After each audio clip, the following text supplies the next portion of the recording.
দুর্গাপুজো বাঙালির কাছে বড় উৎসব, আর এই উৎসবে আমরা প্রত্যেকেই আনন্দ করতে ভীষণই ভালোবাসি। দুপুরবেলা বাড়িতে রান্না বান্না করে খাওয়া দাওয়ার পর সন্ধেবেলা ঠাকুর দেখতে বেরোই, আর বাড়ি ফিরতে ফিরতে অনেকটাই রাত হয়ে যায়। আর রাতে বাড়ি ফিরে কোনো কিছু রান্না করে খাওয়ার মতো অবস্থায় আমরা থাকি না।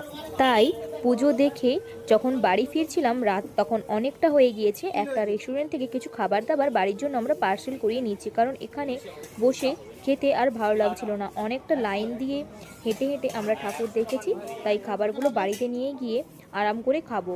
আগে ফ্রেশ হব, তারপর সবাই মিলে একসাথে খাবো। এই রেস্টুরেন্টে অনেক রকমের খাবার দাবার পাওয়া যায়।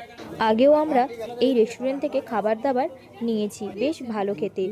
আর মোটামুটি কোয়ান্টিটি কোয়ালিটি দুটোই এনারা মেনটেন করেন।